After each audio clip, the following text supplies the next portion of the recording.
नमस्कार। Culture matters with Kailash में आप सभी का स्वागत है। आज हम बात करने जा रहे हैं संस्कृति के बारे में।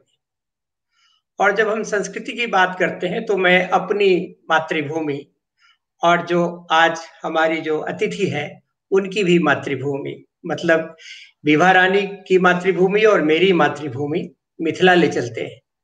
और मिथिला में जो संस्कृति है, संस्कृति का मैं दावे के साथ कह सकता हूं कि 40 से 45% हिस्सा वहां के भोजन और भोज्य संस्कार में व्यक्त होता है। चाहे खाना हो, चाहे किसी की कोई भी काम हो, बाराती हो, चाहे समधी आए हो, चाहे कुछ भी आए हो, तो उसकी शुरुआत हम भोजन से करते हैं। और भोजन अकेले नहीं होता, भोज विन्यास में गीत होते हैं, संगीत होते हैं, उसमें परंपराएं होती हैं और उन परंपराओं के साथ उनका श्रृंगार होता है। बैठने के लिए अलग तरह का विधान किया जाता है, सचार लगाने की परंपरा है। उस परंपरा में हम जीते हैं और उस परंपरा में एक अधिकार है, वह जेंडर स्पेसिफिक मोनोपोली है महिलाओं का। और महिलाएं उस मोनोपोली में जीती है और वह उनका एक संसार है, that is their theatrical space, और उस स्पेस में काम करती है। तो इसलिए जो आज हमारे साथ वक्ता है विभा रानी जी, उन्होंने अपना विषय चुना है डहकन। डहकन का मतलब होता है कि जो परिहास का जो गीत है, जिस गीत में आप एक लिबर्टी ले लेते हैं कि जो व्यक्ति आपके साथ मजाक का रिश्ता रखता है। और डहकन कभी कभी उत्सव जन्य भी होता है, जिसमें संबंध कुछ नहीं होते, वह आपका फ्री स्पेस होता है और फ्री टाइम होता है, फ्री अपॉर्चुनिटीज होता है। जैसे बटगबरी में डहकन गाने की परंपरा है, उपनयन में भी आप डहकन गाते हैं। वो रिलेशनशिप को नहीं है, वह स्वतंत्रता को, इरोटिका जो है वह स्वतंत्रता की अभिव्यक्ति का एक साधन बन जाता है। तो इसी बात को ध्यान में रखते हुए हम जो हमारी आज की वक्ता है विभा रानी जी, उनको हम निमंत्रित करते हैं। दीदी, आपका बहुत बहुत स्वागत है। आपको तो मैं हमेशा कहता हूँ, को नहीं जानत है जग में, कभी संकट मोचन नाम तिहारो। आपको कौन नहीं जानता है, सभी जानता है। लेकिन फिर भी जो लोग जानना चाहते हैं उनके लिए बता दूं कि आप हिंदी और मैथिली की लेखक हैं, अनुवादक हैं, नाट्य लेखन भी करती हैं, नाट्य या फिल्म की कलाकार भी हैं, फोक प्रेजेंटेशन भी करती है, कॉर्पोरेट ट्रेनर और मोटिवेशनल स्पीकर है। अभी तो को रूम थिएटर है। इसको आप जरा हमें जब आप बोलिएगा तो एक्सप्लेन कीजिएगा, इसका मतलब क्या होता है कि प्रणेता है। और इन सारी विशेषताओं के साथ आपकी एक विशेषता है कि आप फिजिकल मेंटल वॉरियर हैं और आप विनर हैं। आप कैंसर जो है सो सर्वाइवर है और उसको आपने भगा दिया। ये आपकी एक है, आपकी बहुत सारी रचनाएं हैं, उस पर बीच बीच में हम बोलते रहेंगे। आप हिंदी मैथिली में समान अधिकार रखती है। आप ने अभी हाल में बोले विवाह करके एक प्रोग्राम शुरू किया है, जिसमें ऑनलाइन लोगों को थिएटर सिखाती है और बच्चों को भी सिखाती है, और आप अलग अलग तरह का प्रेजेंटेशन देती है। बहुत ही शिक्षापद प्रेजेंटेशन होता है आपका। मैंने अभी हाल में पढ़ा कि आपने जो है सो राजेंद्र बाबू का एक चिट्ठी की का बहुत सुंदर वर्णन किया था, जो अपनी पत्नी को लिखे थे, और उसमें आपने एक बहुत ही मार्मिक होकर, तो आप एक रिसर्चर भी हैं, you go deep down to the you know pages of the historical books, cull out the information from there and then serve it before the people of the world। तो ये आपकी एक विशेषता है। तो इस लघु जानकारी के बाद हम आपसे निवेदन करते हैं कि आप सबसे पहले तो आप बताइए, जो आपने जो अपना उसका नाम रखा है अवितोको रूम थिएटर, इसका अवितोको का मतलब क्या होता है? जी, कैलाश जी, आपको प्रणाम। और फोक ब्रेन यहाँ जो भी देख रहे हैं या जो बाद में भी देखेंगे, उन सभी को मेरा प्रणाम। मैं विभा रानी, और ये मेरा सौभाग्य है कि कैलाश जी ने फिर से यहाँ मुझे आमंत्रित किया है और मैं यहाँ आई हूँ आप सबके समक्ष डहकन, जो मेरा प्रिय विषय है, उसको लेकर के। यह डहकन क्या है, इसके बारे में धीरे धीरे हम और कैलाश जी बात करते रहेंगे, आपको बताते रहेंगे। और सबसे पहले जो कैलाश जी ने हमारे परिचय में कहा था और अभी भी उन्होंने पूछा है कि व्हाट इज अवितोको रूम थिएटर। तो I'd like to say that अवितोको, बेसिकली अवितोको हमारा एक छोटा सा ग्रुप है, सोशियो कल्चरल ग्रुप है, जिसके तहत जिसके माध्यम से हम आर्ट, कल्चर और थिएटर के थ्रू सोसाइटी के, समाज के अलग अलग लोगों के साथ काम करते हैं। स्पेशली हम लोग काम करते हैं इसके थ्रू जेल इनमेट्स के साथ, और जो स्पेशली एबल लोग हैं उनके साथ काम करते हैं, महिलाओं के साथ काम करते हैं। और हम उनके मानसिक उत्थान की बात करते हैं कि अगर हम आप मेंटली आप स्टेबल हैं और मेंटली आप स्ट्रोंग हैं, तो आप किसी भी तरह की मुसीबत का सामना कर सकते हैं, उसे आप एज ए चैलेंज ले सकते हैं। और जब आप चैलेंज लेने की हिम्मत जुटा लेते हैं, तो वो चैलेंज आपके लिए फिर चैलेंज नहीं रह जाता है, वो उसको आप उससे आप पार पा लेते हैं। ये हमने 2001 में शुरू किया था, और बगैर किसी शोर शराबे के, क्योंकि मैं बहुत ही लो प्रोफाइल में रह के काम करती हूँ, किसी भी तरह के शोर शराबे के साथ मैं काम नहीं करती हूँ और काम करती रहती हूँ। उसी के साथ मैंने 2014 में रूम थिएटर इनिशिएट किया। 2007 में मैंने सोलो थिएटर को आगे लाने की कोशिश की, और उसके बाद मैंने 2014 में रूम थिएटर शुरू किया। उसका ये मतलब था कि थिएटर में पैसे नहीं है और पैसे बहुत खर्च होते हैं एक परफॉर्मेंस करने में। और बड़े बड़े जो थिएटर हॉल होते हैं उनके बड़े बड़े किराए होते हैं, 40,000, 50,000, 60,000, इस तरह से किराए होते हैं। इतने पैसे हमारे पास नहीं होते, और फिर वहां पर दर्शक जुटते हैं तो 1,000 की कैपेसिटी में 40, 50, 100 लोग जुटते हैं। तो हमने ये किया कि हम ऐसे हब्स बनाए और ऐसे स्पेस बनाए कि जहां हम लोगों के, दर्शकों की थिएटर की कैटरिंग हम कर सकें, उनकी थिएटर नीड को हम पूरा कर सकें। और इसलिए हमने रूम थिएटर शुरू किया। इसको मैंने अपने घर से ही शुरू किया। मेरे घर में जो मेरा लिविंग रूम है उससे ही हमने शुरू किया। उसको हम अभी भी जब हम करते हैं तो हम उसे थिएटर में, एक मिनी थिएटर में कन्वर्ट कर देते हैं, और उसके बाद उसमें लोग आते हैं, परफॉर्मेंस करते हैं। हमारे दो उद्देश्य उसमें रहते हैं कि इसमें जितने भी लोग हैं आए, उनको हम एक प्लेटफॉर्म दें। दूसरा, कि जो थिएटर में इतने परफॉर्मेंस के लिए जितने पैसे खर्च होते हैं, वो पैसे हम कम से कम खर्च करें, और जो पैसे अगर बचते हैं वो पैसे हम कलाकारों को दें। उसमें जो आर्टिस्ट हैं उनको हम देने की, जो उसमें भाग लें उनको हम देने की कोशिश करते हैं। इसलिए हमने ये रूम थिएटर शुरू किया। तो ये अवितोको, ये एब्रिविएशन है, मैं उसका फुल फॉर्म बता दूं। अक्षर विश्व का तोष एवं कोश, ये है अवितोको का। लेकिन इतना लंबा बोलेंगे तब तक तो जो है सिग्नल डाउन हो जाएगा, गाड़ी का एक्सीडेंट हो जाएगा, इसलिए हमने उसको एब्रिविएट कर दिया है। तो अवितोको, और उससे ये रूम थिएटर है। और मैं आपको बता दूं कि इस अवितोको रूम थिएटर के अलग अलग चैप्टर्स, मुंबई में तो मैं इसको संचालित करती हूँ, दिल्ली, लखनऊ, कानपुर और कोलकाता, वाराणसी, इन 5 जगहों पर, और मुंबई लगा के 6 जगहों पर इसके चैप्टर्स काम कर रहे हैं। इसमें कहीं कोई पैसे का, इसमें कोई लेन देन कुछ नहीं होता है, और लोग अपने आउट ऑफ इंटरेस्ट आते हैं, काम करते हैं, और अपने अपने शहर में अपने अपने शहर के मिजाज के हिसाब से काम करते हैं। तो ये है हमारा अवितोको और अवितोको रूम थिएटर। ओ, आज बहुत भी अच्छा, हमारा थैंक यू। 8 बजे, हाँ, 1 मिनट और उसमें और मैं जोड़ना चाहूंगी कि आज हमारा फेसबुक पर इसी नाम से हमारा पेज भी है, अवितोको रूम थिएटर। और वहां भी हमने पिछले 13 हफ्ते से, आज के ही दिन, आज गुरुवार है, आज रात 8 बजे वहां एक परफॉर्मेंस होता है। और एक कलाकार अभी इस पूरे सीजन में, 13 एपिसोड का हमने सीजन रखा था, इस सीजन में सोलो परफॉर्मेंस पर हमने जोर दिया था। तो आज भी देहरादून के कलाकार, एक यंग आर्टिस्ट हैं, वो अपना परफॉर्मेंस करेंगे। तो यहाँ जो भी लोग देख रहे हैं, जब यहाँ से फ्री हो तो 8 बजे वहां आ जाइए और देखिए कि किस तरह से अवितोको रूम थिएटर काम करता है। जी कैलाश। ठीक है।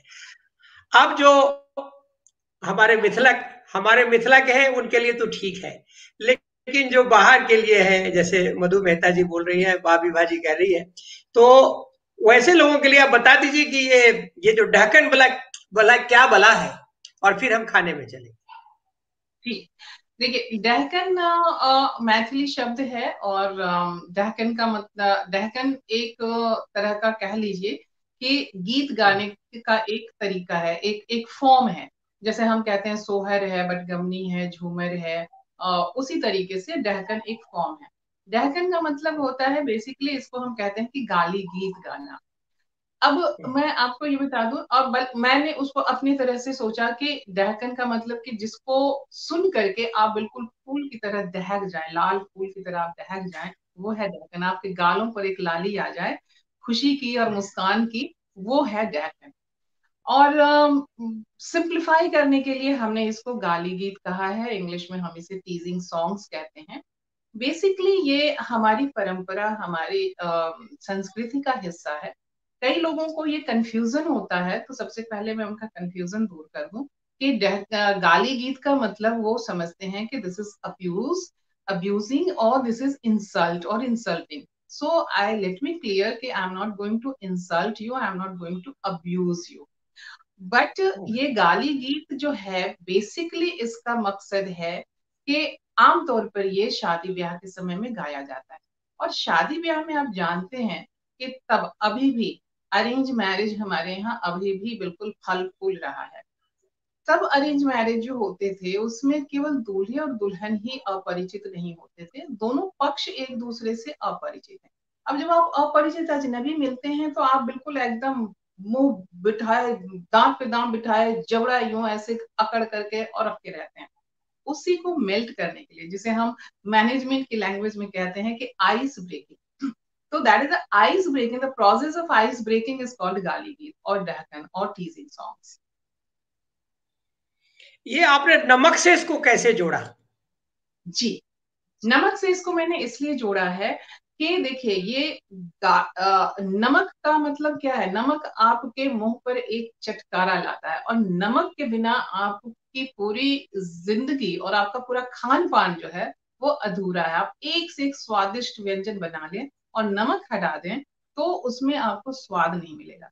उसी तरीके से ये पूरे जितने भी हमारे रिचुअल्स हैं, उन सारे रिचुअल्स में से अगर आप गाली गीत को हटा देंगे तो ये वैसे ही है जैसे ये नमक खाने में से, आप व्यंजन में से, दाल सब्जी इन सब में से आपने नमक को हटा दिया। इसलिए नमक जितना ही चुटकी भर ही पड़ता है, लेकिन ये उतना ही जरूरी है। मैंने इसको नमक से इसलिए भी जोड़ा है क्योंकि ये एक स्वाद देता है, आपके मन को स्वाद देता है। और मैं इसको मिथिला के गाने के साथ साथ मिथिला के खाने से भी जोड़ती हूँ। मैं दहकन के स्टेज परफॉर्मेंस करती हूँ, और जब मैं स्टेज परफॉर्मेंस करती हूँ, खास करके जब मुंबई में करती हूँ, क्योंकि मुंबई में मेरा घर है और मेरे पास सुविधाएं हैं, तो मैं वहां पर जो जो वेन्यू होता है जहां मैं परफॉर्म करने जाती हूँ, मैं उनके लिए मिथिला का खास ऑथेंटिक फूड अपने हाथों से बना करके लेके जाती हूँ। And after the performance I serve them. कि इसलिए हमने इसको रखा है कि डहकन नमक, इसलिए मैं इसका नाम ही रखा है नमक, स्वाद गाने और खाने का। क्योंकि गाने की भी संस्कृति है, कल्चर है, और साथ साथ फूड कल्चर भी। अनफॉर्चुनेटली अभी तक हमारे यहाँ मिथिला का फूड कल्चर जो है वो अभी भी, हम ये कहते हैं कि still it is on version stage. हमने इसको अभी तक एक्सप्लोर नहीं किया है, एक्सप्लॉइट नहीं किया है। लाइक जैसे पंजाबी फूड एक्सप्लॉइट हो चुका है, साउथ इंडियन फूड एक्सप्लॉइट हो चुका है, थाई एंड चाइनीज बिल्कुल एक तरीके से जो इतना एक्सप्लोर हुआ है, हमारा फूड, मिथिला का फूड तो एक्सप्लोर ही नहीं हुआ है। लोगों को पता ही नहीं, लोगों को मिथिला पता नहीं है, मैथिली पता नहीं है, तो मिथिला का फूड कहाँ होगा। तो मेरी ये कोशिश होती है कि मैं इनको गाली गीत के साथ साथ, दहकन के साथ साथ व्यंजन भी, मिथिला का दहकन और मिथिला का व्यंजन, इसलिए हमने इसका नाम रखा है अपने प्रोग्राम का नमक। इसलिए आपको जब आप हमारे प्रोग्राम में आएंगे तो आपको गाली गीत का भी स्वाद मिलेगा और खाने का भी स्वाद मिलेगा, गायन और व्यंजन मेरी दोनों का स्वाद मिलेगा। जी, मेरी नानी एक गाना गाती थी। तो एक गाना जी गाती थी, तो वो मैं उसके कुछ लाइन मुझे याद है। जी जी। खाजा खरमा, खाजा खुरमा, तपत सोहारी, तापर गर्भ तरकारी जी।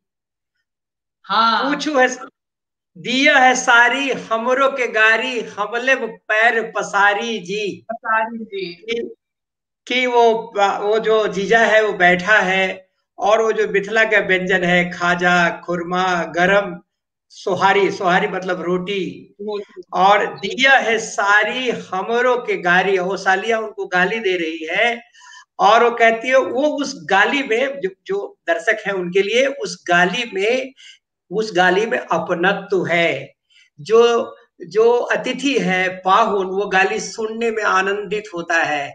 दिया है सारी हमरों के गाड़ी, अरे सालियों मुझे गाली दो, हमले पैर पसारी जी। मैं पैर पसार के, पैर फैला के बैठ गया हूँ, खा भी रहा हूँ, और खाने का भी आनंद ले रहा हूँ, आपके गाने का भी आनंद ले रहा हूँ। That exactly my grand mother, मेरी नानी, probably exhibited through this song. तो आपने मुझे बताया तो वो चीज मुझे याद आ गया। तो अब उसको आपने थोड़ा तो सा मिथिला के आपने तो मैं एक मिनट टोकूंगी आपको। आपने तो मिथिला के व्यंजन पर एक पूरा का पूरा आर्टिकल, इतना वंडरफुल आर्टिकल आपने लिखा है, और उसमें इतने सारे गीतों के उदाहरण दिए हैं, जिसने मुझे समृद्ध किया है कि मैं उन गीतों को अब और गा भी सकती हूँ। वो एक छोटा सा मीन प्रयास था। वो जी। तो मानव विज्ञान का विद्यार्थी हूँ, तो छोटा सा प्रयास था। तो मैं चाहता हूं कि आप कुछ एक आध गाने को गाएं और उसको एक्सप्लेन करें। This platform is yours, so you have to explain for the audiences. I lovingly and honestly call her दीदी, so this is the bonding is there between her and me. Please दीदी शुरू कीजिए।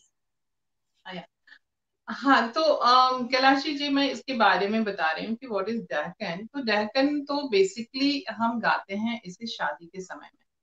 शादी के समय में खास तौर से ये दहकन गाया जाता है वर पक्ष के लिए। वधु पक्ष के लोग, जो कि महिलाएं, वो वर पक्ष के जो शादी करने आते हैं, जो बाराती रहते हैं, बाराती, और फिर जो वर के रिश्तेदार होते हैं, मतलब पिता है, भाई है, चाचा है, नामा है, मामा है, फूफा है, जो भी रहते हैं, जो क्लोज रिलेटिव रहते हैं, उनको गाली दी जाती है, गाया जाता है, ये गाली गाया जाता है। और दूसरी इसमें जो ये है कि मैंने पहले ही कहा कि इसे ये इंसल्ट और ऐसा कुछ नहीं है। दूसरी इसकी खास विशेषता ये है कि वैसे भी कि ये डहकन जो है गाली गीत महिलाओं द्वारा ही गाए जाते हैं। ये महिलाओं को, बल्कि ये कह दीजिए कि जो आपने शुरू से ही कहा कि मोनोपोली है, तो ये बिल्कुल यहाँ इसमें जो है ना, वो हमारी मोनोपोली है। हम ही गाते हैं, महिलाएं ही गाती हैं, और तमाम पुरुषों को गाती हैं, के लिए गाती हैं। इसके बाद बारात के अलावे जो कैलाश जी ने भी कहा और उसमें भी कहा कि हम जब भी कहीं खुशी के मौके पर मिलते हैं, तो हमारे और जो दूसरे रिश्तेदार हैं, हमारे देवर हैं, सालिया हैं, देवर हैं, फिर नंदोई हैं, भौजी भाभी हैं, ये सारे के सारे लोग हैं जिनसे हमारे हंसी मजाक के रिश्ते होते हैं। तो हम जब बैठते हैं, पहले के उसमें क्या होता था कि मिलते हैं, बैठते हैं, तो चावल चुन रहा है, कोई तो सब्जी काट रहा है, कोई बैठे बैठे करेगा काम तो बोर हो जाएगा। तो आपस में हास परिहास जो है उसके लिए गीत गाए जाते हैं। नंबर 1। नंबर 2 कि मैं मेंशन करना चाहूंगी कि इसमें ये स्त्री अभिव्यक्ति का स्वर है। स्त्रियां जो हमेशा अपने समाज में, और जो मैं हमेशा कहती हूँ कि मिथिला में, मेरी आवाज सुनाई दे रही है ना? Very good. Feeling very proud of you. See, you are expressing something which is the which is in the core of the Deccan songs of Mithila. It gives freedom to the women to express their concern, to express their independence, to express their या unity. और वो अपनी बात को, अपनी भरास को निकाल पाती हैं, चाहे पब्लिक स्पेस हो, चाहे चाहे होम का स्पेस हो, रिचुअल का स्पेस हो, या फैमिली का स्पेस हो। Carry on. बिल्कुल बिल्कुल, थैंक यू, थैंक यू हमारी बातों को और आगे बढ़ाने के लिए। तो इसमें जो है कि मैं धीरे धीरे आपको बाकी सारी चीजें एक्सप्लेन करूंगी। तो ये जब जैसे शादी होती है, या हम जब स्वागत ही होता है, तो स्वागत, बारात का स्वागत हो रहा है, या किसी भी हमारे रिले, मान लीजिए कि मेरे देवर आ गए, मेरे नंदोई आ गए, मेरे बहनोई आ गए, इन सब के साथ हमारा मजाक का रिश्ता है। हमारे समधी समधी तो है, तो समधी तो सबसे बड़ा मजाक का रिश्ता है। तो उनका स्वागत है, उनके स्वागत के लिए किस तरह से गीत हम गाते हैं। आ, फिर मैं बताऊंगी कि ये इस गीत की उत्पत्ति हम कहाँ से किस तरह से हम मानते हैं। अब आप कैलाश जी, हालांकि आप मेरे छोटे भाई हैं, लेकिन फिलहाल यहाँ पर जो है आपको गाली गीत सुनने के लिए तैयार रहिएगा।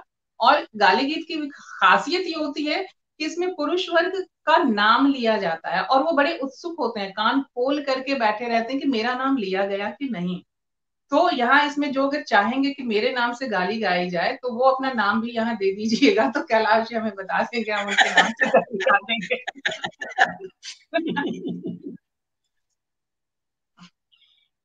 सुनाओ मेरी सखिया स्वागत में गाली सुनाओ। सुनाओ मेरी सखियां स्वागत में गाली सुनाओ। सुनाओ मेरी सखियां स्वागत में गाली सुनाओ। बजाओ मेरी सखियां ढोलक मंजीरा बजाओ। ये मेरे कैलाश को कुर्ता नहीं है, ये मेरे कैलाश को कुर्ता नहीं है। विभा का ब्लाउज पहनाओ, पहनाओ मेरी सखिया स्वागत में गाली सुनाओ। सुनाओ मेरी सखिया स्वागत में गाली सुनाओ। तो ये स्वागत का एक गाना होता है, और इसमें जितने भी लोग होते हैं अलग अलग उनके नाम लिए जाते हैं, और नाम के साथ साथ जो है उनके और भी जो महिला रिश्तेदार होते हैं उनके नाम लेकर के ये गाली गाए जाते हैं, ये गाली गीत दिए जाते हैं। और यकीन मानिए कि जब जब ये गाली गीत गाए जाते हैं तो लोगों के चेहरे पे एक मुस्कान उभरती है। इसके बाद मैं आपसे बताने जा रही थी कि ये गाली गीत की उत्पत्ति हम कब से मानते हैं आमतौर पर। देखिए, हम लोग मिथिला के लोग हैं। मिथिला के में हम ये मान के चलते हैं कि मिथिला की सबसे बड़ी अगर कोई बेटी हुई है तो वो है सीता, और सबसे बड़ा दामाद अगर कोई है तो वो है राम। तो जहाँ राम जैसा दामाद है और सीता जैसी बेटी है, दशरथ जैसा समधी है, तो वहां तो गाली गीत तो हो गया ही होगा। और मिथिला की नारियां हैं, उस मिथिला की नारी जहाँ के राजा जनक। तो जनक जैसे विदेह राजा जिस राज्य में हैं, जितने शस्त्र अस्त्र शास्त्र के ज्ञानी हैं, उस राज्य की महिलाएं भी उतनी ही चतुर और सयानी। वो ऐसे आज भी आप अगर मिथिला में जाएं तो मिथिला की महिलाएं ऐसे फ्लैट कभी नहीं बोलती हैं। वो बिल्कुल वो जिसको हम लैंग्वेज साहित्य की भाषा में कहते हैं कि वो अभिधा में नहीं बोलती, सीधे सीधे नहीं बोलती, लक्षणा व्यंजना में बोलती है। वो कुछ दूसरी से दूसरी है क्या, अरे आ तो अही छी, आप तो आप ही हैं। तो वो इस तरह से वो गाती। तो राम सीता की शादी के समय जो महिलाएं गा रही हैं, राम जी को टीज कर रही हैं, उनको छेड़ रही हैं, क्योंकि दूल्हा वहां पर है तो दूल्हे को छेड़ रही हैं, और अलग अलग तरीके से इस गीत को इस गाली गीत को हम ये मान के चलते हैं कि तुलसी रामायण में भी है, कलेवा के समय कलेवा गाते हुए गाली दिए जाने की परंपरा का उल्लेख है। और स्नेहलता जो मैथिली के और मैथिली लोक गायक, बहुत बड़े लोक रचयिता और लोक गायक हैं, उन्होंने इसको गाया है और लिखा है काफी। तो मैं उनके कुछ लाइन आपको मैं सुनाती हूँ कि पहले मैं मीनिंग बता दूं वैसे लोगों के लिए कि जो मैथिली नहीं समझ पा रहे होंगे।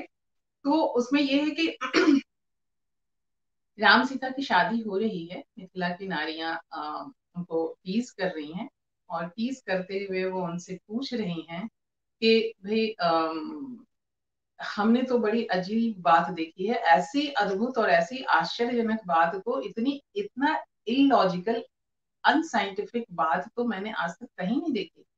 कि हमने आज तक नहीं सुना कि खीर खाने से कहीं संतान का जन्म होता है, लेकिन अवध में ये होता है। तो आप मुझे जरा बता दीजिए राम जी कि कैसे खीर खाने से जो है आप लोगों का जन्म हो गया। तो ये इस तरह से ये गाने हैं। राम लला सन सुंदर वर के जुन पड़ी उन क्यों गाड़ी है। राम लला सन सुंदर वर के जुन पड़ी उन क्यों गाड़ी है। केवल हास विनोदस पूछियन,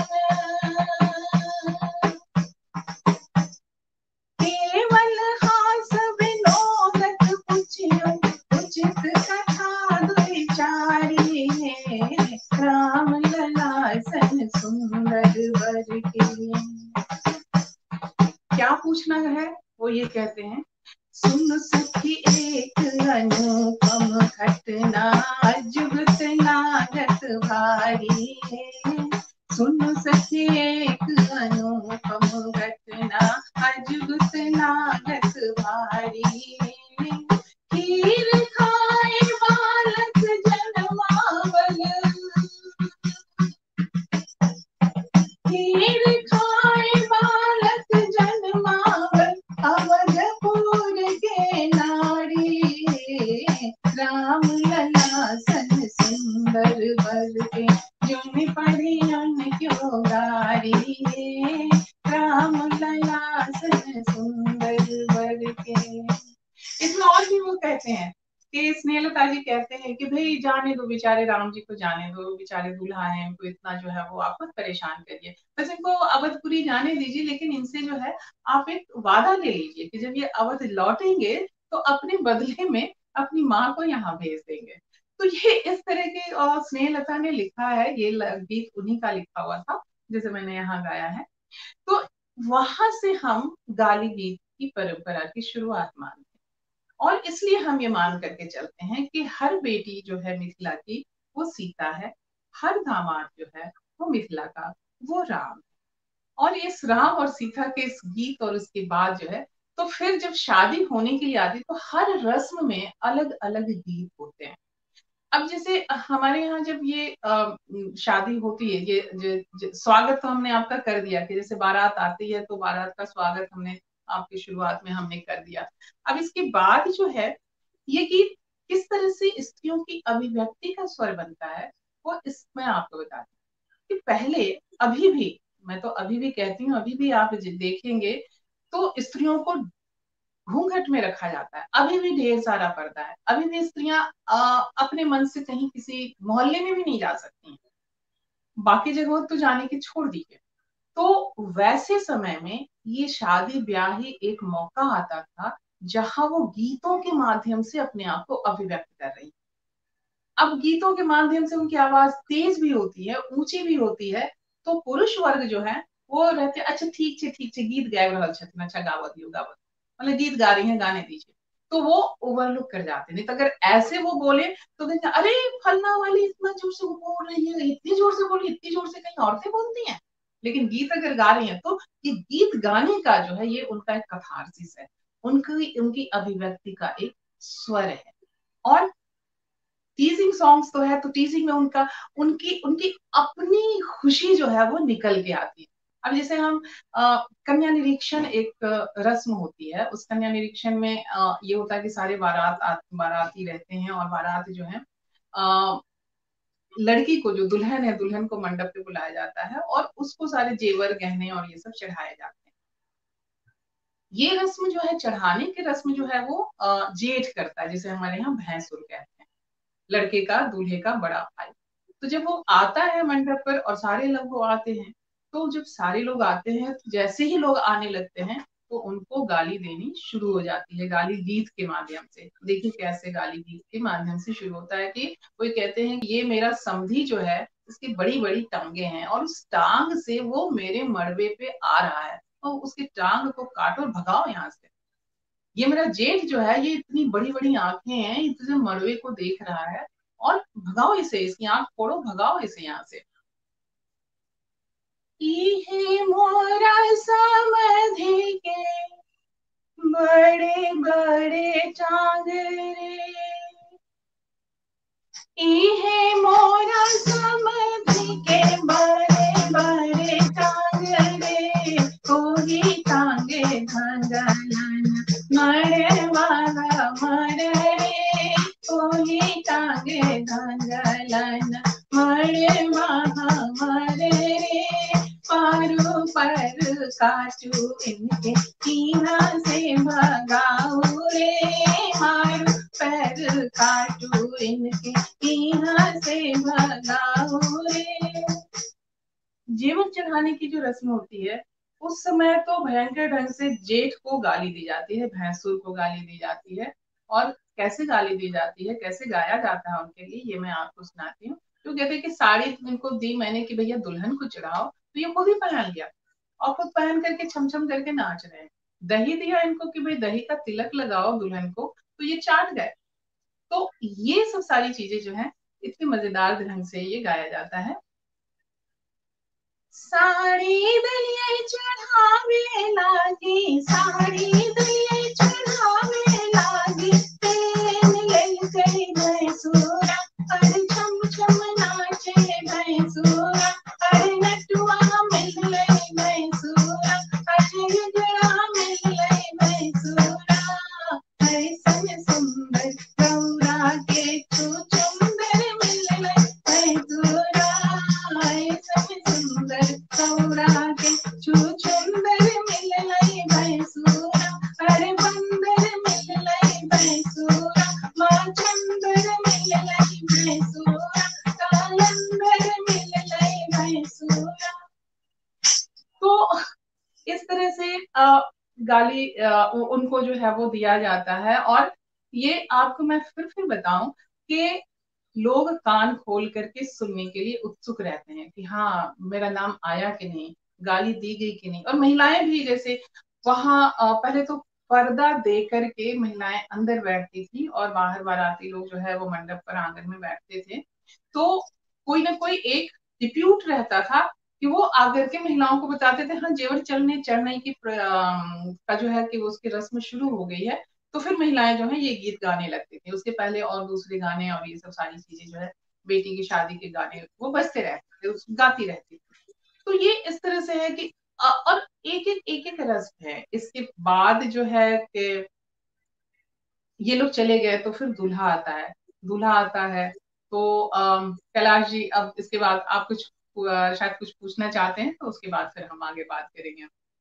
नहीं ठीक है, वो उषा दीदी भी आ गई है। अच्छा अरे वाह, वो उषा कर रही दीदी है कहाँ है? बगब विवाह। वो देखिए, जो इसमें जो मेटाफर है, उपमा जो है, वह भी जी महत्वपूर्ण है। जैसे आपने जी पहले गीत में आपने बताया, उसमें ना एक हेरिडिटी पर एक प्रश्न किया जाता है कि एक कथा करी पूछी सजनी के, बाजब कनी बिचारी गे, गोरे दशरथ गोरे कौशल्या राम भरत की कारी गे। ये इस तरह सारी का। है बिल्कुल। हाँ, उसके बाद है कि खीर खाए अपने जो भी है। हाँ हाँ एक चीज वो और। वो हाँ हाँ हाँ हाँ, जी जी जी। मैंने एक वो चीज फूल लता का पूरा उसको गीत है, मैंने वो प्रेस कर एक दिया। अंश उसका सुनाया जी। जी जी जी हाँ। और एक जो मेटाफर है वो बहुत महत्वपूर्ण रहता है कि वो रिलेशनशिप को, जैसे हजाम है तो हजाम से जो लड़का है उसकी माँ का रिलेशन करते हैं, धोबी है उससे उसके बहन का रिलेशनशिप, वो पूरे जो वातावरण है, वातावरण को बहुत इजी कर दिया जाता है। और मेटाफर क्या है? कुजरा, मैं एक उदाहरण देता हूं, कुजरा किलकई अनहेर बैगन 12 अने से। बस इसके बाद आप बोलिए। हो गया, मैं हमें हाँ कहना था हमने जी, कहा। जिस मेटाफर की बात आप कर रहे हैं वो मेटाफर, और जैसे इसके पहले मैंने आपसे कहा कि ये this is the voice of women, this is women voice. अब इसमें जो है इसमें किस तरह से चीजें जो है वो चल रही हैं। एक एक ये जो आपने जैसे धोबी की बात कही या आपने कुम्हाइन की बात कही या जो भी है, पूरे शादी ब्याह है तो पूरे समाज को लेकर के चलना है। अब पूरे समाज को लेकर के चलना है तो आप ये देखिए कि कोई अगर बांस का टोकरा उसकी भी जरूरत है, मिट्टी के बर्तन उसकी भी जरूरत है, सबकी चीजों की जरूरत है। अब थोड़ा सा स्वरूप बदला है तो हम पर्टिकुलर शब्दों या नाम हम नहीं लेते हैं, लेकिन उसके साथ जो है डोमकच में एक गीत गाया जाता है जो आपको भी पता होगा, अनारवती। अब हमने उसको जो है वो दो मनी तो डोम कता हाँ गेलोगे। मैं उसको अब सुगनी बोलती हूँ, क्योंकि अच्छा। तो तो उसमें कि लरो अनारवती मरो, सुगनी। लरो मरो जरो मुझसा कत्तो बीरी कत्तो जुआ खेलोगे। कब तो जुआ खेलोगे तो सब। अच्छा, ये गाली गीत केवल हम बारातियों को ही या समधी को ही नहीं देते हैं। धीरे धीरे धीरे धीरे जब वो लड़की के साथ यात्रा करती है, सारी चीजें, ये गीत भी जो है लड़की के साथ यात्रा। अब जैसे वर अब शादी के लिए आया, अब शादी के लिए तो एक धान कूटने की परंपरा है, प्रथा होती है। अब ये इसके बड़े सिंबॉलिक मतलब है। धान धन धान्य का प्रतीक है, संपन्नता का प्रतीक है, एक प्रतीक तो ये हो गया। दूसरा कि हम जब धान कूट रहे हैं, इसका मतलब कि वर में इतनी कैपेसिटी है कि वो जिस वर को हम अपनी बेटी दे रहे हैं वो उसको सुख से रखेगा, उसको किसी भी तरह का अभाव नहीं होने देगा।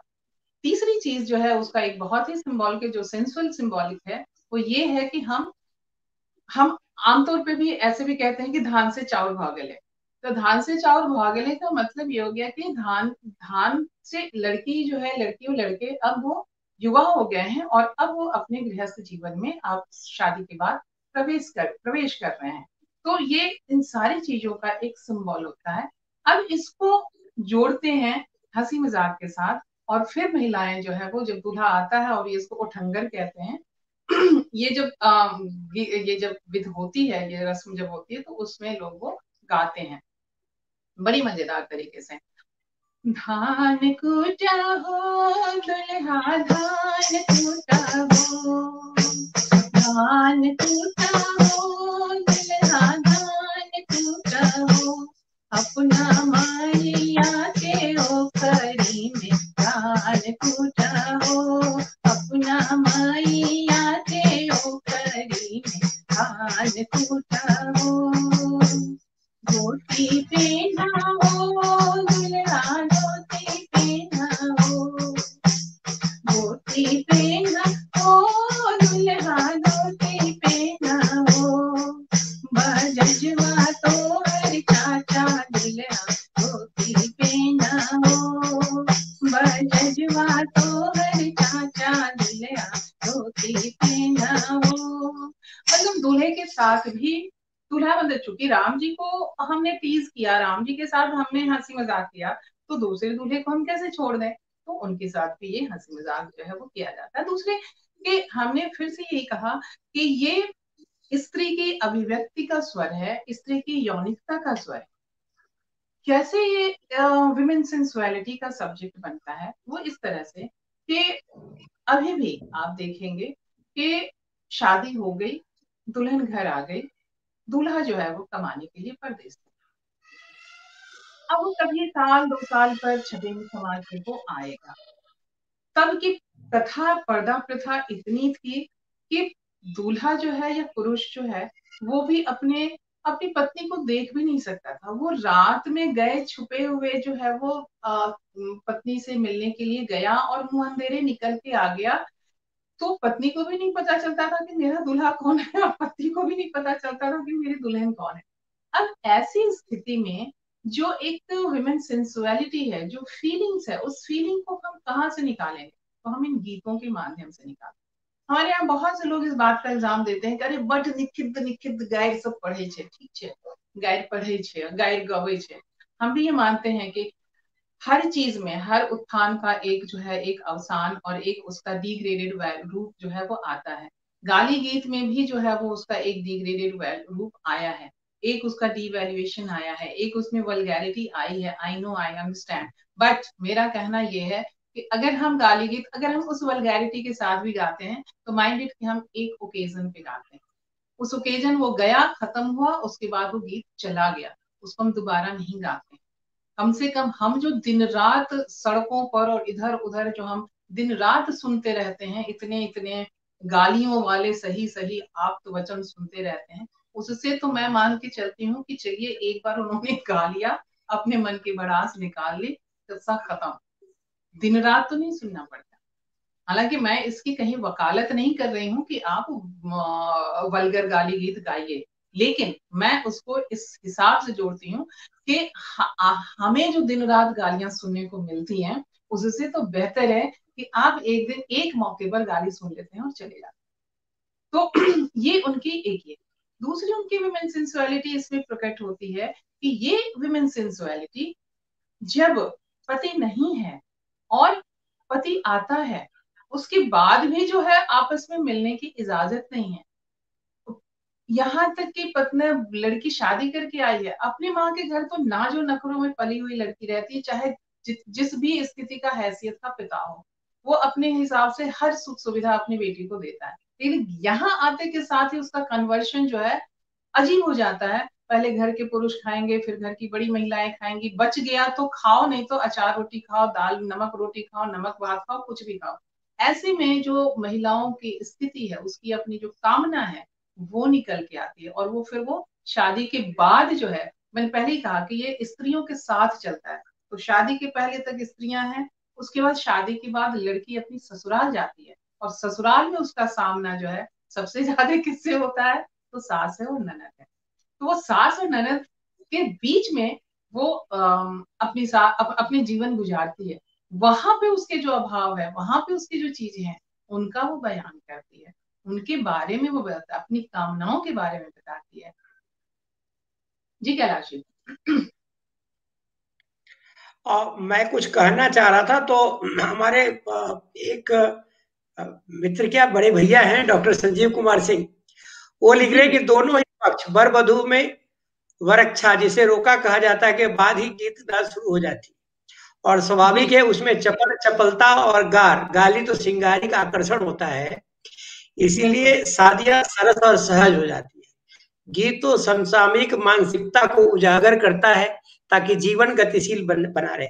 मैं एक बात, आपके बात को थोड़ा सा और क्लियर करना चाहता हूँ कि हम जो सड़कों पे गीत सुनते हैं, हम जो तथाकथित आधुनिक कहे जाने वाले लोग भाषा में अंग्रेजी और हिंदी मिश्रित करके गीत गाली बोलते हैं, उस गाली में नृशंसता का भाव होता है, पुरुष का डोमिनेंस का भाव होता है, औरत को अपमानित करने का भाव होता है। आप किसी को गाली देते हैं तो उसकी माँ की, बहन की गाली लगाकर गाली देते हैं, उसमें आप अपना डोमिनेंस दिखाते हैं, उस व्यक्ति को नीचा दिखाना चाहते हैं, उसकी पत्नी के सामने, माँ के सामने, बहन के सामने छोटा बनाना चाहते हैं। लेकिन जब हम मिथिला के साथ साथ देखिए, इसमें एक कोर का कंसेप्ट है, एक पेरिफेरी का कंसेप्ट है।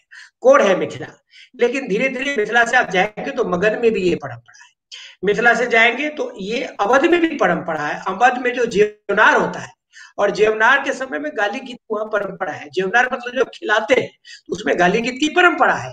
तो और आप बुंदेलखंड में जाएंगे तो बुंदेलखंड में भी ये परंपरा है। तो यहाँ जो है ये फ्रस्ट्रेशन नहीं है, आपको समझना पड़ेगा। आप सही कह रहे हैं कि ये जो गाली है, परंपरा की जो गाली है, उसमें मनुहार है, रस है, उद्रेक है, समानता है, वो सोसाइटल डेमोक्रेसी है। उसको आप ऐसे समझिए, it is a societal democracy. Democracy इसीलिए है कि औरतों को एक पब्लिक स्पेस मिलता है। एक स्वर में जब गाती है तो ससुर को ये नहीं पता चलता कि मेरी बहू कौन है, मेरी बीवी कौन है, मेरे बड़े भाई की पत्नी कौन है, मेरे छोटे भाई की पत्नी कौन है, मेरी बेटी कौन है। वो पब्लिक स्पेस का, पब्लिक प्लेटफॉर्म का, पब्लिक कंसर्न का एमोरस हो जाता है। इसीलिए वो गाली जो है बहुत महत्वपूर्ण हो जाता है, आपकी संस्कृति का हिस्सा हो जाता है। वह जेंडर को, क्लास को, कास्ट सिस्टम को, एज का जो अलग अलग ऑर्डर है, जेरेंटोलॉजिकल ऑर्डर, सबको पार्ट दे देता है, और वह कंप्लीट डेमोक्रेटिक स्पेस बन जाता है। ये बात मैं आप बोल ही रही थी, उसको मैं थोड़ा सा, ये बात एक एंथ्रोपोलॉजी के विद्यार्थी होने के नाते मैं सोचा इसको क्लियर नहीं, कर। बहुत बोलिए। बहुत ये इसलिए हमने कहा कि आपस में हमारी बातचीत चलती रहनी चाहिए, ताकि हम हमारा एक डायलॉग इस विषय पे, क्योंकि ये बहुत ही महत्वपूर्ण विषय है, जिसे लोगों ने डाइल्यूट कर दिया है, गाली गीत, इंसल्ट, अब्यूज, ये करके इसे डाइल्यूट कर दिया है। और आप इसे बहुत अच्छी तरीके से उसे ऊपर लेकर के आ रहे हैं, जिसके प्रयास में मैम कि ये एक विधा है, ये एक कल्चर का हिस्सा है, ये हमारी संस्कृति का हिस्सा है, और ये सिर्फ हमारी ही संस्कृति का हिस्सा नहीं है। जैसे भी आपने कहा कि उत्तर प्रदेश और बुंदेलखंड और मालवा, ये तो है ही। मैं आपको बताऊं कि जब ये मैं दहकन प्रोग्राम कर रही थी और उसके बीच में राजस्थान हमारे एक मित्र हैं, तो उन्होंने कहा राजस्थान में भी इस तरह से गीत गाए जाते हैं। फिर हमारे एक दोस्त हैं हिमाचल से, उन्होंने कहा हम तो हिमाचल में भी इस तरह से गीत गाए जाते हैं। और तो और जो गुजरात है, गुजरात में कहा जाता है कि गुजरात में इस तरह के गीत नहीं गाए जाते हैं। हमारे एक मित्र हैं, फिल्म मेकर हैं, उन्होंने एक फिल्म बनाई है, और कुछ वो चाइल्ड मैरिज पे उनकी फिल्म थी। उस चाइल्ड मैरिज पे उनकी जो फिल्म थी, तो उस फिल्म को प्रमोट करने के लिए उन्होंने हमसे कहा कि आप गाली गीत गाएं। लेकिन फिर उसके बाद उन्हें कुछ लोगों ने बताया कि आप गुजराती में फिल्म है और मैथिली में आप गाली गीत सुनवाएंगे, तो क्यों नहीं हम अपनी ही भाषा के गीत गाते हैं। तो उन्हें उन्हें इसके पहले उन्हें पता था कि शायद ये गीत नहीं है, गुजराती में गाली गीत नहीं अवेलेबल है। उन्होंने जब इसकी खोज करनी शुरू की, तो उन्हें गांव में वो गीत मिले, और फिर उन्होंने हमें सुनाया, बाकायदा कलाकारों को बुला करके उन्होंने वो गीत हमें सुनवाए, और बिल्कुल वही वही भाव थे जो भाव हम मैथिली में गाते हैं। कि वही दूल्हे को देख करके कह रहे देखो कैसा बंदर लग रहा है, कैसा सुंदर लग रहा है, कैसा ये है, कैसा वो, ये तमाम चीजें हैं। तो ये अक्रॉस द वर्ल्ड हम कह सकते हैं, अक्रॉस द कंट्री ये इस तरह की चीजें हैं कि जहां उद्देश्य ये होता है कि एक दूसरे को टीज करो, हंसी मजाक करो, और माहौल को हल्का करो। और माहौल को हल्का करने से हमें ये आश्वस्ति रहती है कि मेरी बच्ची जिस घर में जाएगी वहां वो अच्छे से रहेगी। क्योंकि बहुत बड़ा गैम्बल है, बहुत बड़ा गेम है, जुआ है, मैं तो इसको ये मान के चलती कि हम अपनी बच्ची को ऐसी जगह भेज रहे हैं कि हमने जाके बात की है, ये सब कुछ अनजान है, और ये बच्ची सब कुछ छोड़ छाड़ करके वहां जा रही है, तो एक विश्वास के सहारे जा रही है, एक विश्वास के सहारे हम भेज रहे हैं, और वहां वो एक विश्वास के सहारे उतर रही है। सब कुछ अच्छा रहा तो बहुत अच्छी बात है, नहीं अच्छा रहा तो वो उसका दर्द जो है वो गीत बन करके अभिव्यक्त होता है। अब जैसे मैं आपको एक इसमें सुनाऊंगी कि बहू मतलब लड़की जो है आई है, अपने आप तो मिथिला में जानते हैं कैलाश जी कटहल की सब्जी की क्या महत्ता है। तो कटहल की सब्जी उसको बहुत पसंद है, और वो खाना चाहती है, लेकिन सास पूरी पहरेदारी में है, वो खाने नहीं दे रही है। किसी किसी तरीके से सास ससुर सब्जी लाते हैं, सास काटती हैं, ननद मसाला पीसती हैं, ये सब तमाम चीजें। जब खाना बन जाता है, सब्जी बन जाती है, तो सास का फरमान ही है कि पहले तो घर के पुरुष खाएंगे, फिर बड़ी महिलाएं जो हैं, जो रिश्ते में बड़ी की सास है, फलानी है, ढिमकानी है, वो खाएंगी, बच गया तो तुम खाओ। और अब ये बिल्कुल खाने को लालायित ये लड़की जो है वो गाती है। अब ये सास को गाली भी देती है। और मैं इसके बारे में बताऊं कि मेरे मोहल्ले में एक भाभी थी, उनकी अपनी सास से नहीं बनती थी। तो वो जब भी हम लोग किसी शादी ब्याह में इकट्ठे होते थे गीत गाने के लिए, तो वो हमसे ये गाना जरूर सुनती थी, और तब वो सुनवाती थी जब वो उनकी सास वहां आके बैठी रहती। तो वो हमें कहती थी कि विभा तुम वो गाना गाओ ना। और इस लाइन पर वो ऐसे किलकती थी, जैसे लगता था कि जैसे उन्हें जो है इंद्र का सिंहासन मिल गया। देखिए वो क्या गाना है, ये सिर्फ एक लाइन में बताती हूँ। कहत सो कहत सोनत ससु बने तरकारी, कहत सोनत ससु बने तरकारी, सासु चीखे न देवे तरकारी, हमर मन कटहर पे। सासु चीखे न देवे तरकारी, हमर मन कटहर पे। आलू के हुए तरकारी, हमर मन कटहर पे। अब वो गंगा मैया को गोहराती हैं, कैसे गोहराती हैं सुनिए। हे गंगा मैया तोहे पियरी चढ़ाइबो, हे गंगा मैया तोहे पियरी चढ़ाइबो, ई सासू के ले जादा हाय, हमर मन कटहर पे। ई बुढ़िया के ले जादा हाय, हमर मन कटहर पे। अब आप ये सोचिए कि अब अगर वो ऐसे डायरेक्ट कहे कि मैं सास को जो है ना मार दो, कोई बहा ले जाए, तो हो गया, वहीं पे अट्ठा बज्जर गिरने लगेगा, लड़ाई होने लगेगी। लेकिन इस गीत के माध्यम से जो है स्त्रियों को अपने आप को अभिव्यक्त करने का माध्यम मिलता है, स्वर मिलता है, और एक संदेश भी जाता है कि भाई हम इंसान हैं, और हम आपके घर आए हैं, अधिकार के साथ आए हैं, ब्याह कर आए हैं, तो हमें उस हिसाब से मान सम्मान इज्जत सब कुछ दीजिए, हमें इंसान समझिए। हम दिन भर काम करें और बदले में आप हमें जो है नमक भात खाने को मिल जाए तो बड़ी गनीमत की बात हो। अगर जिन घरों में ऐसा चल रहा है, ये उन घरों के लिए ये एक तरह का संदेश होता था। तो ये इस तरह से ये बातें जो है वो चलती हैं। और स्त्रियां जो है, अगर वो बहुत दुखी रहें तो वो जी नहीं सकती हैं। वो उस दुख में भी अपने आनंद के पल खोज लेती हैं, और ये आनंद के पल, उनके ये गीत जो है, उनको दुख के भी, दुखड़े के भी पल हैं, अभिव्यक्ति के स्वर हैं, और आनंद के भी अभिव्यक्ति।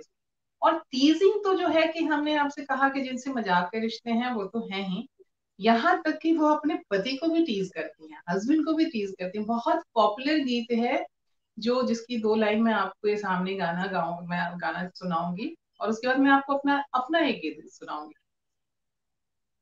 सरता कहाँ भूल आए हर प्यारे नैने दोया,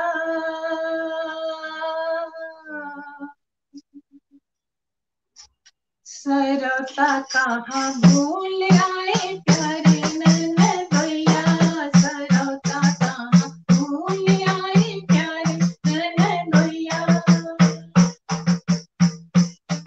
अरे मोटर चढ़े ननद बेचारी साइकिल ननद गैया, मोटर चढ़े ननद बेचारी साइकिल ननद गैया, रिक्शा चढ़ू मैं बेचारी पैदल घूमे सैया, करौता कहाँ भूल आए प्यारे ननद गैया। तो ये इस तरह से गाने जो है वो गाए जाते हैं, और उनको भी टीज किया जाता है। आमतौर पे होता है, करे पति तो हमारा परमेश्वर है, उसको कैसे ये करें। मैंने इन भावों पर कई गीत मैंने लिखे हैं, और मैं उनको उन गीतों को गाती हूँ। और ये जो जेड जनरेशन, ये सब गाने जो हैं वो सब हमारे जनरेशन के या हमसे पहले के जनरेशन के गीत गीत रहे। अब जो गीत हैं और अब जो चीजें हैं वो आज के जनरेशन के, आज के जनरेशन की लड़कियां वो सब कुछ का सामना करने को तैयार हैं। वो किसी की परवाह नहीं करती हैं, और नहीं करना चाहिए। अगर आप बॉदर नहीं करते तो वो क्यों बॉदर करें। तो वो नहीं करती हैं, और वो अपने पति के लिए वो गीत गाती हैं। और वो क्या करती हैं कि वो गाती हैं कि वो, मेरा पति जो है वो परदेश चला गया है, और चिट्ठी भी नहीं लिख रहा है, साड़ी और सलवार सूट भी नहीं, कुछ संदेश भी नहीं भेज रहा है, और कर क्या रहा है ये आप सुनिए। परदेसी पिया न भेजे पातिया हो, परदेसी पिया न भेजे पातिया हो, परदेसी पिया न भेजे पातिया हो, भेजे साड़ी न सूट सने सिया हो, परदेसी पिया न भेज पातिया हो, परदेसी पिया न भेज पातिया हो, परदेसी पिया न भेज पातिया हो, परदेसी पिया न भेज पातिया हो, भेजना न सूट सने सिया हो, भेज साड़ी न सूट सने सिया हो। तो क्या करता है पति, व्हाट्सएप करत पिया हीरो कहावे, व्हाट्सएप करत पिया हीरो कहावे, यूट्यूब ट्विटर पे जीरो कहावे, यूट्यूब ट्विटर पे जीरो कहावे, अरे बन गए खाली फेसबुकिया हो, बन गए खाली फेसबुकिया हो, परदेसी पिया न भेज पातिया हो, परदेसी पिया न भेज पातिया हो। तो ये इस तरह से गीत जो है ये बनते हैं, निकलते हैं। और ये जब तक इंसान है, जब तक हमारे रिश्ते हैं, जब तक हमारे नाते हैं, जब तक हमारे मन में सौहार्द है, प्रेम है, भावनाएं हैं, इमोशंस हैं, तब तक ये गीत चलते रहेंगे। अब ये हमारी ड्यूटी है, अब ये हमारे ऊपर है कि हम समस्त मिथिला वासियों के ऊपर है कि हम इन गीतों को, ये जो हमारी धरोहर है, जो हमें हमारे पुरखों से मिले हैं, जो लोक गीतों के रूप में पता नहीं कहाँ कहाँ से बनते हुए चले आए, जैसे आज मैंने ये गीत बनाया, ये 100 साल बाद भी ये गीत बने रहेंगे। तो ये गीत जो बने हैं, बनते रहे हैं, जो हमारी धरोहर है, उनको हम कैसे संजो कर रखें। हम शादी ब्याह में किसी भी तरह की आधुनिकता के खिलाफ नहीं है, हम किसी भी लेडीज संगीत के खिलाफ नहीं है, हम किसी भी डांस के खिलाफ नहीं है। मैं तो खुद डांस करती हूँ, खुद गाती हूँ, खुद मेहंदी और वो सारी लेडीज संगीत में हिस्सा लेती हूँ। लेकिन मैं ये चाहती हूँ और मैं ये जानती हूँ कि अगर मटकोर है तो मटकोर के गीत गाए जाएं, अगर कन्या कन्या निरीक्षण है तो निरीक्षण के गीत गाए जाएं, अगर सिंदूरदान है तो गायक गीत गाए जाएं, अगर विदाई है तो समदाउन गाए जाएं, क्योंकि ये हमारी संस्कृति है। और इन्हें अगर हम छोड़ देते हैं तो हम अपनी जिंदगी का एक महत्वपूर्ण हिस्सा काट करके रख देते हैं। और फिर उसके बाद हम अचानक से हम कहने लगते हैं कि अरे आजकल के लोगों को कुछ पता नहीं है, आज को कुछ ही नहीं। तो पता कैसे रहेगा? जब पता करने के लिए हम कहेंगे देंगे तब तो पता चलेगा ना। जब पता ही हम ही नहीं देंगे तो कहाँ से लोगों को पता चलेगा?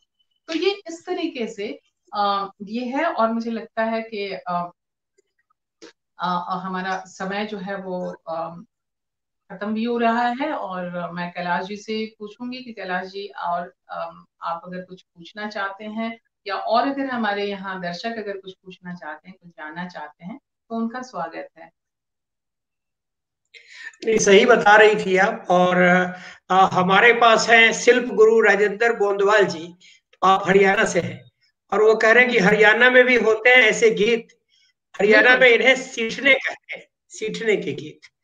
और आपने कह दिया कि गुजरात में है, क्योंकि मैंने गुजरात में खुद इस तरह के गीत का संकलन किया है, हमारे संकलन में वो हिस्सा है। और डॉक्टर रानी झा है, अपने मिथिला की बहुत अच्छा गाती भी है, और बहुत ही उम्दा मिथिला चित्रकलाकार है। तो वो कहती है कि महिलाएं ऐसे मौके पर चूकती नहीं है, वे बिल्कुल बाकायदा लक्षणा व्यंजना में गीतों के बहाने बहुत कुछ कह जाती है, वह भी सामूहिक रूप में। बिल्कुल। मैं बिल्कुल उनसे सहमत हूँ। और आप भी यही कह रही थी। मैं एक शादी में गया, और जब उस शादी में गया तो वो जो लड़की थी बड़ी लंबी थी, बड़ी खूबसूरत थी, गोरी थी। वो लड़का उतना खूबसूरत नहीं था, थोड़ा सा वो दुबला पतला, और body structure was not as good as the bride. तो वो लोग एक गाना गा रहे थे, और वो गाना था, लोहा में सट गेल हमर सोना, हम जीवे कोना। सही। आप समझ रहे ना? बिल्कुल बिल्कुल। लोहा में सट गेल हमर सोना, हम जीवे कोना। ये बेमेल विवाह को, जो यह जो है, यह केवल जो ढहकन गीत है, या ढहकन के स्टाइल के, गाली के स्टाइल के, जो वहाँ कहावतें भी है, मुहावरे भी है, वो जो है, वो केवल कभी कभी जो महिलाओं का फ्रस्ट्रेशन है, जो उनका रिवल्सन है, विद्रोह का स्वर है, वह एक उनका प्लेटफॉर्म है जिसमें विद्रोह भी कह जाता है। एक मैं कहता हूँ, उषा दीदी है, वो फिर हमसे लड़ाई करेगी, लेकिन मैं आपको एक उदाहरण देता हूँ। महिलाएं कहती है, जब वो बहुत गुस्साती है, बहुत गुस्साती है, तो कहते कि नहु नहु मोती तो सनसन उठे। अब ये बिल्कुल काली है, लेकिन इसमें देखिए कितना बड़ा रिवल्सिस है कि बहुत हुआ, बर्दाश्त कर ली, बर्दाश्त कर ली, मैं नहीं बोल रही हूँ, इसीलिए तुम इतना चल रहे हो, सनसन उठा है। तुम्हारी जो बदतमीजी है, वो हमारे साइलेंस के कारण है, हमारे बर्दाश्त करने के कारण है। अगर हम अपनी औकात में आ गए तो तुमको बता देंगे कि तुम कहाँ रहते हो। तो यह जो है एक ऐसा प्लेटफॉर्म है जो उस बात को भी बताता है कि और हमारे हरीश धवन जी हैं, ये ग्वालियर से हैं। वो कहते हैं कि मेरा मानना है कि महिलाएं गाली देने के लिए तैयार भी रहती है, यह गाली देने की परंपरा होने के कारण है। और ये इरा मलिक है, ढहकन असली में गाली नहीं होता, वस्तुतः ढहकन के बहाने नए संबंधों की सहजता को निपुणता से सजाने का प्रयास है, जो मनोरंजक के साथ साथ हृदयग्राही होते हैं। इरा मलिक जी, मैं आपसे सहमत हूँ, लेकिन मैं आपको ये कहना चाहता हूँ कि रिलेशनशिप में, फ्रेंडशिप में जो गाली होता है, चाहे दुनिया के किसी भी भाग में हो, उसका पर्पस जो साइकोलॉजिकल डिस्टेंस है उसको पाटने का होता है। मित्रों में, आप यूनिवर्सिटी में जाएंगे तो उसमें भी जो लोग गाली देते हैं, जब आप बहुत क्लोज हो जाते हो तो गाली गलौज शुरू हो जाता है, और गाली गलौज शुरू हो जाता है तो that means you are creating a bonding between the friends associated with you. तो ये आप, इसमें कोई डुअलिटी है नहीं, और हम लोग शुरू से ही इस बात को कह रहे हैं, लेकिन आप जो कह रहे हैं उसमें हमें कोई आपसे विरोध नहीं है, वो वही बात है। लेकिन जो गाली की बात हो रही है, गाली के हिसाब से वो बात भी है, और कभी कभी महिलाओं का फ्रस्ट्रेशन भी उसमें निकलता है। जी, आप बताइए, महिलाओं आप जो का, मैं तो आपसे बोल ही रही हूँ कि ये महिलाओं का स्वर है, और महिलाओं के फ्रस्ट्रेशन का तो मतलब उसका तो कोई अति ही नहीं है। वो तो जिस दिन से घर में घुसी, अगर संयोग से उसे अच्छा घर मिल गया जहां उसकी एक पूछ है, तो समझिए कि ठीक है। नहीं तो उसे तो कदम कदम पर उतनी इतनी अवहेलनाएं मिलती हैं। तो अगर थोड़ी अच्छी नहीं है तो रूप को लेकर के, अगर सांवली है तो रूप को, सांवलेपन को लेकर के, अगर कुछ ज्यादा लंबी है तो लंबेपन को, नाटी है तो नाटेपन को, मतलब उसके फिजिकल अपीयरेंस को ही लेकर के इतनी सारी चीजें उसे सुनाई जाती हैं। कम दहेज मिला तो उसके लिए, और कम सोना मिला तो उसके लिए, मतलब ऐसे ऐसे कि हाँ अच्छा क्या तो लका भरी के हेते, अरे मैं कई भरी के हेते कि नहीं हेते तो कैसे अहाँ के की लेबो के, मतलब इस तरीके से आप, एक लड़की वहां से उठ करके आई है आप सबके भरोसे, और वहां पर आप उसे दमादब दबादब दबादब उसे सारी चीजें दिए जा रहे हैं। ये अपने आप में इनटॉलरेबल है। और अब तो कम से कम वो सब सारी चीजें खत्म होनी चाहिए, जहां जहां खत्म हो रही है बहुत अच्छी बात है, लेकिन जहां नहीं हो रही, और इसी से ये डॉरी सिस्टम, दहेज सिस्टम और ये सब सारी चीजें, और फिजिकल अपीयरेंस, चाहे वो लड़के के लिए हो चाहे लड़की के लिए, देखिए फिजिकल अपीयरेंस, मैं तो इसके भुक्त भोगी हूँ ना, कि बचपन से तो मैं यही सुनती हुई बड़ी हुई हूँ, इस उम्र तक पहुंची हूँ कि देखा मैंने नीचे, देखा मैंने नीचे, एक बियाह के ना है इनकर बियाह के ना है, यही सुन सुन के मैं बड़ी हुई हूँ। तो ये कितनी बड़ी ग्रंथि आप किसी के अंदर भर देते हैं कि वो अच्छा खूबसूरत होना या बदसूरत बन के होना, पैदा होना, ये हमारे आपके हाथ में नहीं है। लेकिन उसको आपने ऐसा एक डिस्क्वालिफिकेशन बना करके आप दे देते हैं कि उसमें लड़के और लड़की जो है वो उस कॉम्प्लेक्स में जीते रहते हैं। तो और महिलाएं तो और ज्यादा, पुरुषों के साथ उतना नहीं होता है कि पुरुषों के साथ अगर वो काले हैं तो फिर तो उनको तो सीधा कह दिया जाएगा कि हाँ भाई ठीक है ना, तो राम जी भी काले थे, कृष्ण भी काले थे। लेकिन महिलाओं के साथ ये नहीं कोई कहता कि हाँ भाई द्रौपदी भी तो सांवली थी, तो क्या हो गया। तो वो तो इतनी सारी चीजें वो की जाती हैं कि अगर ये गीत ना गाएं तो पागल हो जाएंगे। इसलिए वो अपने आप को अभिव्यक्त करती हैं, और चाहे ये दहकन ही केवल नहीं है, आप बटगवनी में भी आप जाएंगे कि बटगवनी में हंसी मजाक के रसीले गीत हैं, तो उसके साथ साथ दुख वाले गाने भी हैं। चक्की चलाते हुए तो बिल्कुल तमाम जो है, मैंने ही एक अपना गीत लिखा था, मैं उसकी दो लाइन सुनाती हूँ।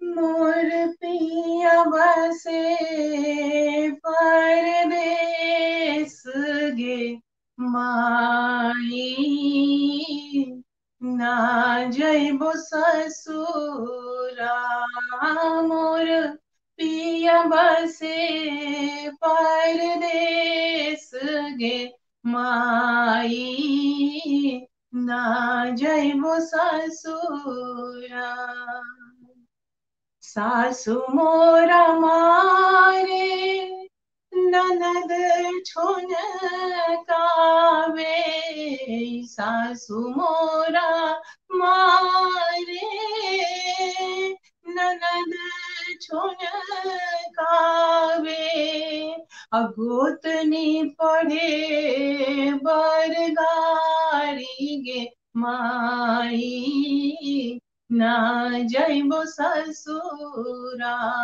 गोतनी पढ़े बरगारी गे माई, ना जइबो ससुरा मोरा।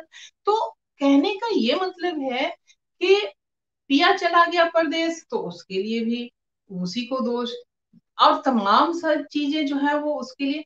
तो इतना कहीं तो स्त्रियों को अपने आप को अभिव्यक्त करना पड़ेगा, और इसलिए वो गीतों में अपने आप को व्यक्त करती, चाहे दुख में हो तो भी गीत गाती हैं, सुख में हो तो भी गीत गाती हैं, बच्चा हुआ तो भी गीत गाती हैं, बूढ़े हो गए अब खुद बूढ़े हो गए तब भी गीत गाती हैं, दूसरे की शादी हुई तब भी गीत गाती हैं। मतलब गीत उनके जीवन का सबसे बड़ा कथारसिस है।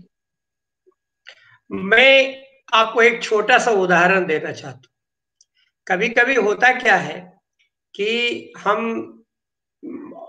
ये पुरुषवादी व्यवस्था में रहते हैं, पेट्रियार्की में रहते हैं, और जब पेट्रियार्की में रहते हैं तो पुरुष का पक्ष जो है वो अपनी बहन को बुलाएगा, अपने बहनोई को बुलाएगा, अपने मामा को बुलाएगा, ताऊ को बुलाएगा, और जो ससुराल पक्ष है उसको नहीं बुलाएगा। तो एक मुंडन का एक गाना है, उसमें देखिए क्या है। बाप तोहर अलबेला रे बउआ, घरवा सब लुटेलको रे, हम त कहलिए मौसी के लावा, पीसी तोहर ललको रे। आप समझ गए ना, ये रिलेशनशिप है। और ये जो कह रहे हैं ना कि केवल एमोरस है, ये जो कह रहे हैं कि केवल वह नहीं है, इसमें इसी तरह से है कि हम तक कहलिए नानी के लावा, दादी तोहर ललको रे, हम तक कहलिए फल्ला के लावा, फल्ला तोहर ललके रे, हम कहलिए कि मौसी के ई देवल है तो फल्ला के ई दिलके रे। ये उस महिला की जो कुंठा है, और उस महिला का जो पीड़ा है, उसका दर्द है। पीड़ा है, पीड़ा है, हाँ पीड़ा है। और वो जो उसके उसका जो जो मायका है, उसके प्रति जो उसके पुरुष का, उसके पति की जो उदासीनता है, उस उदासीनता के फ्रस्ट्रेशन को वह गीत से व्यक्त करना चाहती है। इसलिए जो लोग कहते हैं कि यह केवल एमोरस है, केवल यह प्रेम की अभिव्यक्ति है, नहीं नहीं, आपको समाज शास्त्र के और मनोविज्ञान के उस कटघरे पर भी कुछ गीतों को लेना पड़ेगा, और उन गीतों को लेकर के उसमें आपको उनके जो उनके जो कटघरे हैं, मनोविज्ञान के जो प्रमाण है, जो प्रमाणिकता है, पैटर्न है, उसमें डालेंगे तो आपको पता चलेगा कि नहीं नहीं, केवल वह नहीं है, वह गीत थोड़ा सा उससे आगे की अवस्था की गीत है। जी बिल्कुल। आप, मैं चाहूंगा कि आप एक कोई पूरा गीत, पूरा गीत गाइए, जो बहुत ही ट्रेडिशनल हो। आपकी भी रचना हो सकती है। अब मुझे तो बट उसका क्या कहते हैं, ढहकन का उतना ज्ञान नहीं है, लेकिन आपको सुनने में अच्छा लगेगा मुझे। मैं ट्रेडिशनल धुन पर अपने गीत भी लिखती हूँ, समसामयिक गीत भी लिखती हूँ अपने ट्रेडिशनल धुन पर, और मैं वही एक सुना करके और फिर मैं विदा लूंगी, क्योंकि मेरा दूसरा भी काम है। 8 बजे वो मेरा दूसरा लाइव भी है। जी और जी ये जी। देखिए कि ये इसमें किस तरह से सामाजिकता काम करती है। हम ड्रिंक एंड ड्राइव की बात करते हैं, ये ड्रिंक एंड ड्राइव किस तरीके से इस पे काम करता है, ये मैं आपको उसी को लेकर के ये गीत है। चलावे मोटर गाड़ी, चलावे मोटर गाड़ी, चलावे मोटर गाड़ी, हो पिया हो के टुन्न ताड़ी, चलावे मोटर गाड़ी, पिया हो के टुन्न ताड़ी, चलावे मोटर गाड़ी, चलावे मोटर गाड़ी, चलावे मोटर गाड़ी, चलावे मोटर गाड़ी, पिया हो के टुन्न ताड़ी, चलावे मोटर गाड़ी, पिया हो के टुन्न ताड़ी, चलावे मोटर गाड़ी। अब देखिए क्या होता है इसमें। रास्ता दिखाए नहीं, लेन सुझाए नहीं, रास्ता देखाए नहीं लेन सुझाए नहीं हरियर, देखाए नहीं पियर सुझाए नहीं हरियर, देखाए नहीं पियर सुझाए नहीं। हर ललका बत्ती देखते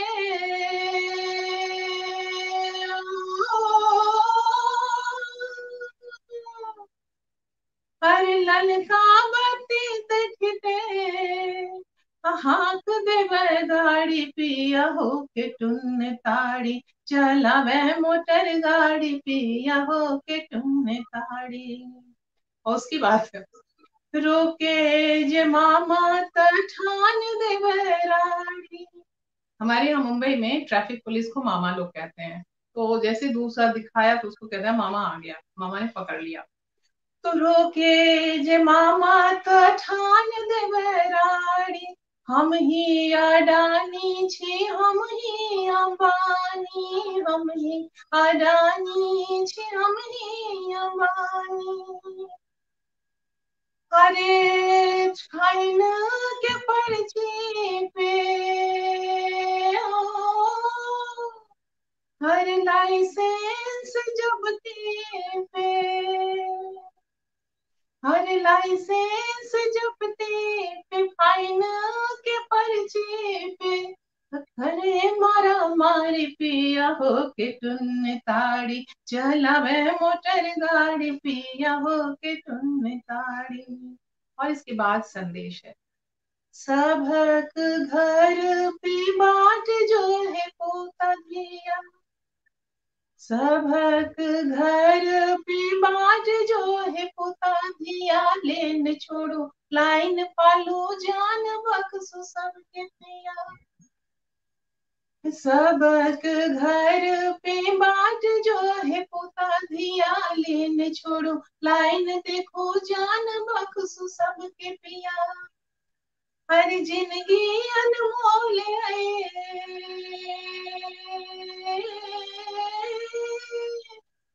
जिंदगी अनमोल ने करू बट मारे पिया हो के टुन ताड़ी, चलावो ने गाड़ी पिया हो के टुन ताड़ी, चलावो ने गाड़ी, चलावो ने गाड़ी, चलावो ने गाड़ी पिया हो के टुन ताड़ी, चलावो ने गाड़ी। Thank you very much, thank you, बहुत बहुत धन्यवाद आपका। और आपने हमें यहाँ पर इस अरे नहीं, फोक बहुत गेम अच्छा में लगा आने का आपको। मौका दिया। और बस यहाँ से मैं विदा लेना चाहूंगी क्योंकि दूसरी जी जी, तैयारियों में आप कॉल से कॉल आ रहे आप हैं। जी जी, आपको सुनना बहुत अच्छा लगता है और इससे बहुत सारे प्रश्न भी खुले हैं, कुछ नए प्रश्न बने हैं। तो मुझे लगता है कि कभी उस पे मैं कलम चलाने का भी प्रयास करूंगा, जी और बिल्कुल। जब कलम चलाऊंगा तो आपसे भी विचार लूंगा। और आप और जितने लोग प्रीमियम जुड़े वाले सभी को धन्यवाद। ये थी विभा रानी जी, आप आई, बहुत अच्छा लगा, धन्यवाद, बहुत बहुत धन्यवाद। फिर कल बहुत बहुत किसी धन्यवाद और के आपको भी साथ आए। कल्याण जी, और सुनने वाले सभी हमारे जितने हमारे साथी थे सभी को बहुत बहुत प्यार नमस्कार। सुनते रहिए, अपनी संस्कृति के साथ जुड़े रहिए। मिथिला की संस्कृति आपकी अपनी संस्कृति है, अपना रीत है, अपना रीति रिवाज है, और बने रहिए क्योंकि फाइनली यही हमारी हमारा सब कुछ है, हमारी आत्मा यही है। तो अपनी आत्मा को जी, पकड़ करके रखिए। बहुत बहुत नमस्कार, धन्यवाद। आगे फिर कभी हमारी जरूरत पड़ेगी Kailash ji, I am at your जरूर जरूर जरूर।